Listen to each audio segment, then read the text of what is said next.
Hello and welcome back. I'm Nicole, a cottage witch, and today I'm doing a video that I'll see if it turns into something worth posting. I'm not really sure, but I was having trouble with my Read Around the World challenge because usually I track it in Excel, but Excel has been acting up for me, the files that I'm using to track it. So I'll include a screenshot of the map with all the countries that I have read books from so far. But because that's been being a bit difficult, I got this one that is a gold scratch world map. It's from Toronto, I think, somewhere in Toronto. And it's one of these ones where you're supposed to scratch it off as you visit certain countries. And I've been to two.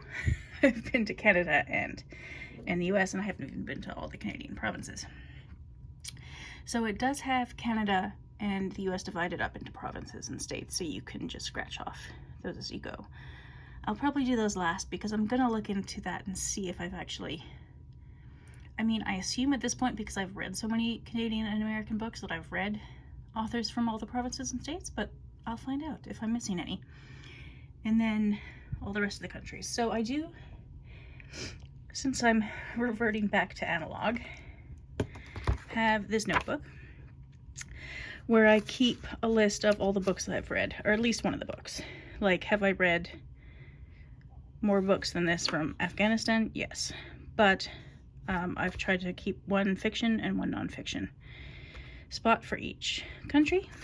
And then, so as you can see, I've read a nonfiction book from Bosnia and Herzegovina, but not a fiction book yet.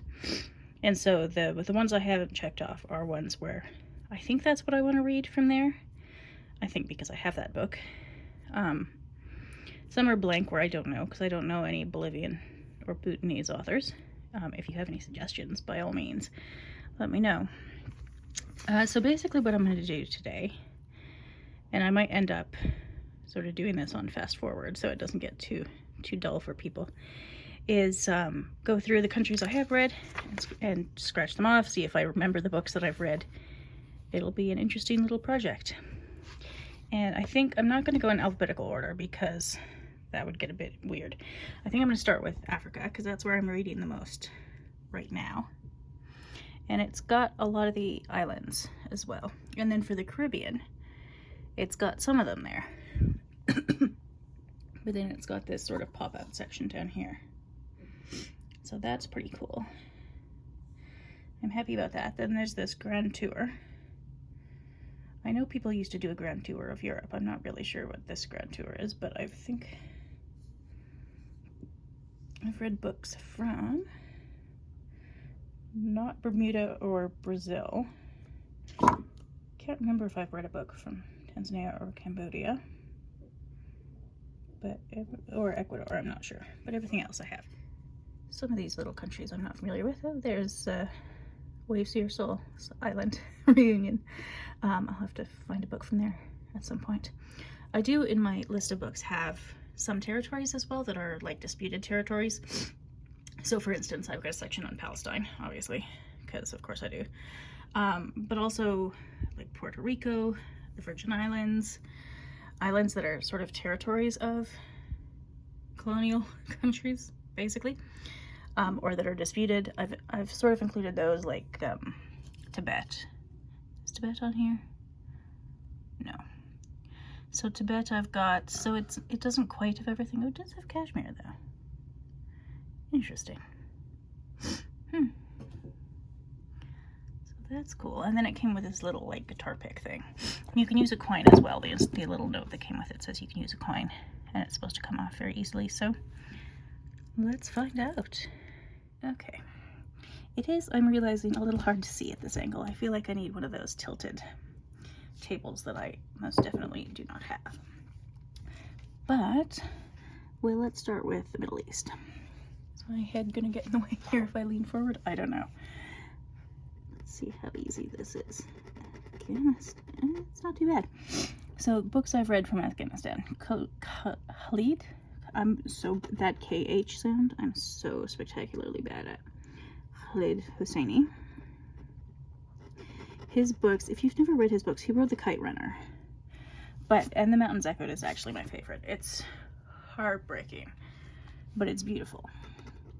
And it's just because it's about women and their experiences in Afghanistan, which, as you might imagine, have been often fairly abysmal. And so it's just, his books are stunning. I have actually I have the Kite Runner graphic novel in Arabic, but it's so far above my reading level, it's not even funny. So one of these days I will get to that. I can't remember if I've read a book from Tajikistan yet, so I don't want to scratch that off. And then the nonfiction, what did I read? Malalai Joya, A Woman Among Warlords. And oh god, the amount of respect I have for the women of Afghanistan is like the things they do, especially the women who go into something like politics, which they're socialized to not usually. And of course with the Taliban they're not allowed to, but even when the Americans and Canadians and others were there, it was such an incredible challenge for them. So yeah, her story was incredible, and I can't even imagine what it would be like to have to live through that. So they're phenomenal. The next country I'm going to scratch off. Okay, let's pop over to Africa. Scratch off Angola. So I read Onjaki, Transparent City. It was a strange book. I'm not sure. I don't think it was a book for me. But it was about the experience of living in, I can't remember if it was a specific Angolan city or not. It's not one of my favorite books, so I actually can't remember a lot of the details. And it was a few years ago that I read it, but he came to a literary festival near me, so that's why I read it. It was translated into English. Oops. I got part of Namibia there. Oh well. I don't think I've read Namibian author yet on my list. It's just not enough time to read all the books. Okay. So I may skip bits because I was just scratching away at Angola. But I may need to find a new nonfiction book. And then I was searching for Antigua and Barbados because I knew they were in the Caribbean, but it took me a while to find them. So that's that. But if you've never read anything by Jamaica Kincaid, highly recommend. She was very good. I read Lucy by her and it was excellent. Next up is Argentina. So I read Mariana Enriquez, The Things We Lost in the Fire, which was very good. And I don't know how to pronounce Spanish names, so my profuse apologies for any names I just mispronounced in this whole video. But Jorge Luis Borges, not sure. He's one of these, I think he was a librarian. Was he the Argentine librarian? I think he was. Oh, and now I can't tell where the border with Chile is. So hopefully I don't mess this up too much. But there we go. But I've read some of his essays before, but I haven't marked them off yet because I actually want to read like a full-length book by him because he's so interesting. Like, he's one of these, I guess you could call him a public intellectual type person, and it's so unusual for somebody from Argentina to make it into the sort of public intellectual space in an English-speaking country, but he has. And so and I think in any sort of, well, if you've ever read books about books, like if you're geeky enough that you've read people writing about books, there's a fair chance you've heard of him. And he's just such an interesting figure. I think he was the librarian of the head librarian of the National Library of Argentina, something like that. I could be getting that slightly wrong, but anyway, very interesting man, and I'm making a mess here with all these little gold flakes. They're going to be all over my living room all day now. But yeah, really looking forward to reading a book by him. Okay, So the next two countries that I've already scratched off, which I don't know if you can see here, are Australia and Austria. So in Australia, I've read The Book Thief, which was excellent. And I've read, actually, is Tasmania? Tasmania. That's the country I was trying to think of. Is that part of Australia? I think it's officially part of Australia. I scratched it off here anyway. It's not labeled on this map. But I've read Hannah Gadsby's memoir, which I highly recommend. It's really good.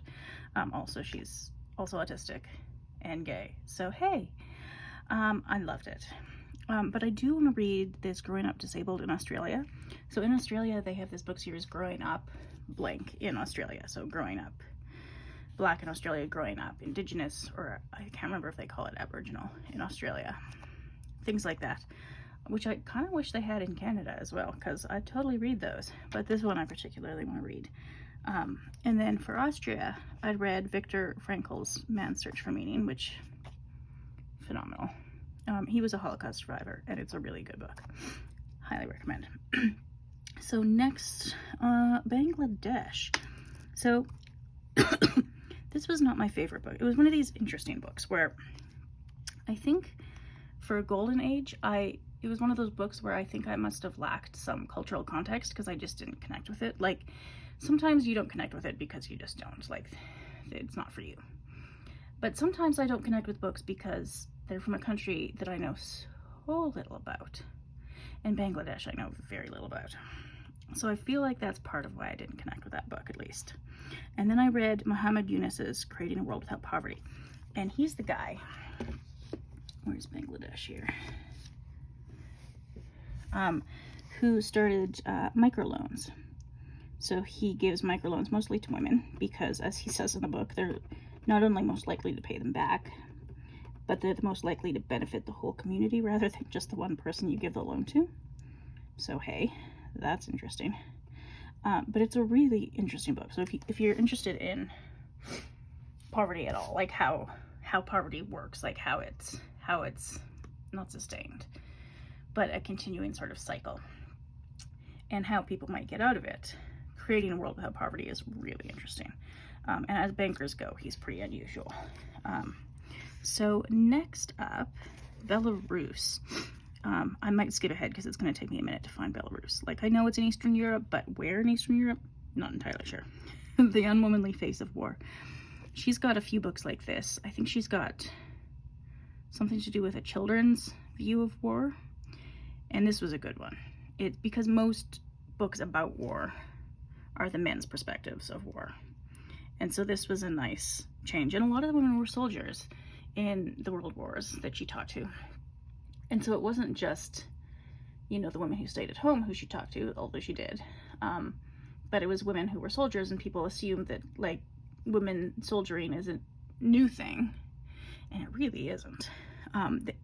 They've been doing it for a long time. So that's a pretty cool book. I like that one. And then after Belarus, I've got to find Bosnia and Herzegovina, which is one of those little Balkan countries that I always get mixed up. Apologies to people from the Balkans.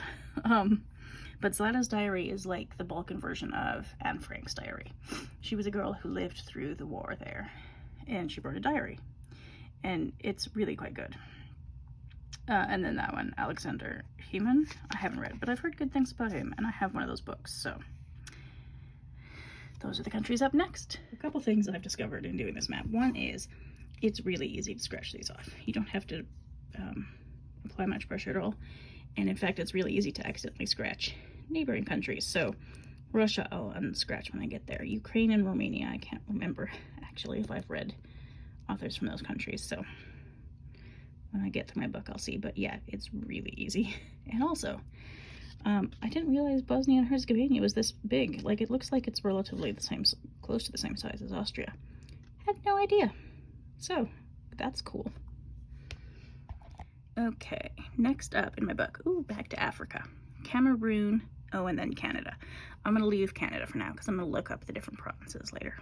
But Canada, Cameroon, and then Chile.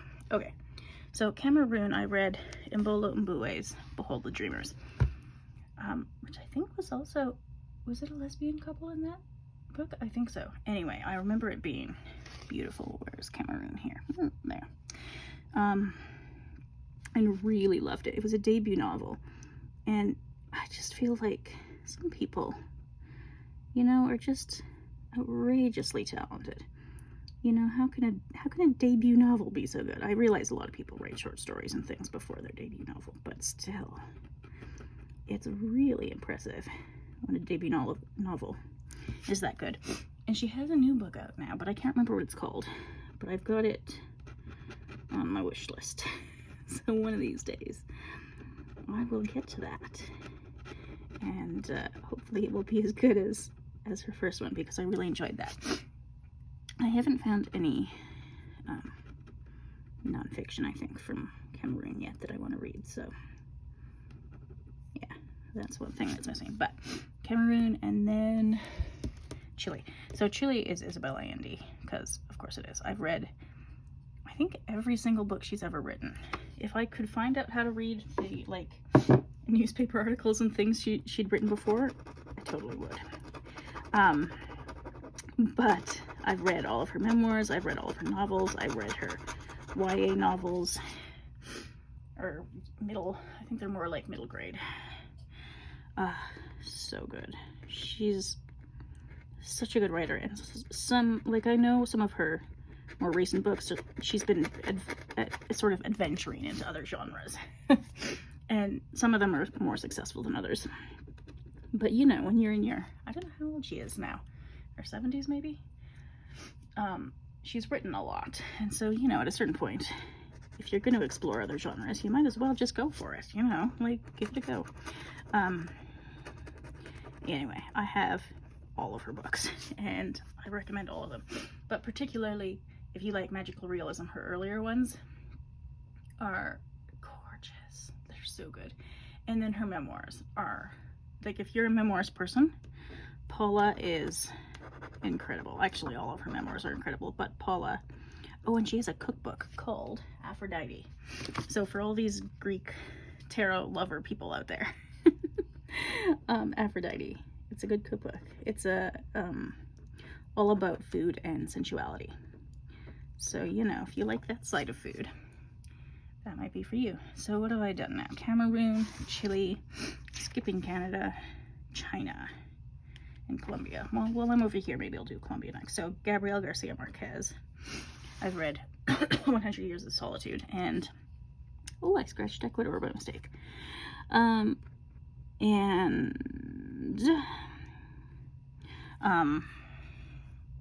Love in the Time of Cholera, and loved both of them. I love that style, that like magical realism, family, multi-generational family story. It's such a good combination between the magical realism and the multi-generational sort of saga. And he, like, nobody does it better than him. I don't know. I feel like he might have originated that as a sort of genre or genre combination thing. I don't know. But it's very much my thing, and I don't think anybody has ever done it better than him, whether or not he originated it, which he might have. Sometimes my knowledge of literary history is not quite as good as I'd like it to be. So maybe some of these nonfiction books I get should be on the literary history of some of these things. That being said, sometimes finding history books in English by people who are not American, Canadian, or European is really difficult. So, you know, I'm always on the hunt for those. So that's Colombia. I'm going to take a quick break for China because it's going to take me a fair while to scratch that off. The book I've read for that, well, I've read several books from China, is Dai Siji, Balzac and the Little Chinese Seamstress, which was really good. It was I remember it being a very sweet book, but yeah, pretty interesting. So I'll be back once I've uncovered China. Okay. One other book by a Chinese author that's not in my notebook, but that I do want to just mention is Qiu Xiao Long's book, The Death of the Red Heroine. I've got to find more books in this series because it's a mystery series that's sort of like, I don't know, noir, not quite noirish. not quite hard-boiled-ish, but like, well, it's called hard-boiled in the back. Maybe it is a little bit. It's certainly not a cozy mystery, but it's a really good one. And I think he has to write from the US now, because I don't think he'd be allowed to publish these in China. But it's set in the 90s in Shanghai. And I mean, obviously the characters are dealing with the Communist Party. Some of them are communist. I mean, all of them have to at least appear to be communist, I think. But yeah, it's really interesting. And it's just, you know, when you think of a country that you've never had sort of any association with, you might not automatically think, or at least I don't, of certain genres in Shanghai in the 90s. But it's pretty cool. And yeah, I really like that one. So if I can find other versions of it. Does he write? I think it might be a translation, but I can't remember. Let's find out, unless he writes in English now. Looks like he might write it in English, but yeah, anyway, it's really good. Next up, I feel like I should have read something from the Congo by now, because I've read a lot about it, but I haven't apparently read a book from it. Côte d'Ivoire. This is a graphic novel. I had Yopougon. It was really good. I enjoyed that one. And then, what else is next up? Croatia. I'm not even going to try and pronounce this name, but he's the guy, psychologist, who sort of initiated this idea of flow, getting into a flow state. So that's his book on the subject was sort of the first one on that subject. And then Cuba, I've read The Island of Eternal Love, which was very good, and Juliet Diaz's Plant Witchery, which was also pretty good. So I did enjoy The Island of Eternal Love. It was, I don't know, what a sort of historical family story, I guess. And then Cyprus, The Beekeeper of Aleppo. This was a really good one. It was a couple, like an older couple, well, older couple, maybe middle-aged couple, traveling from Syria to eventually the UK. And the fact that they get to the UK is not a spoiler, because I think you knew that within the first few chapters. But it's a really beautiful, really sad story about just the sort of day-to-day life of refugees, which is unsurprisingly a really challenging and often miserable sort of way to live in some of these camps. I think they were in Greece for a while. I mean, obviously this is fiction, but there's a lot of people who live like that. So yeah, that was pretty interesting. So Côte d'Ivoire, Croatia, Cuba, and Cyprus. What you say? Oh, there is Cyprus there. Okay, cool. And Cuba. Okay. Cuba is easy to find because it's the big one. And then Croatia. Where's Croatia? I might have to pause again and have a look around for that, because, you know, like, I know it's in Eastern Europe somewhere, but I will need a moment to find it. And then the Ivory Coast is, whoops, the container that the map came in. This tube just fell over. Ivory Coast, where a lot of chocolate comes from that's produced by slaves. So, you know, I do try and search for that. I know it's so hard to find things produced ethically in the kind of world that we're living in, because it's just all made so cheaply by really poor people. And chocolate in the Ivory Coast and Ghana is no different. It does kind of make me laugh, not in a funny way, but like in a rueful way, when chocolate companies will say, don't worry, our chocolate's not from the Ivory Coast, it's from Ghana, because that's like the next worst country in the world for slavery in the chocolate industry. So not great. But anyway, I did like reading the book from the Ivory Coast. It's, you know, similar to reading a book by Cuba. It's just such a different world than I'm used to. It's that little island, Cayman Islands. Okay, not a part of Cuba then. Will not scratch that off. Well, maybe I'll scratch some of this off. It really is quite easy to scratch this stuff off, but I do have a I live in a super dry climate. I mean, sometimes it's drier than the Sahara here. Not hotter than the Sahara, but drier some days. And so static electricity it made my potting soil spread everywhere earlier because it was so dry. So it's messing with this gold flaking as well.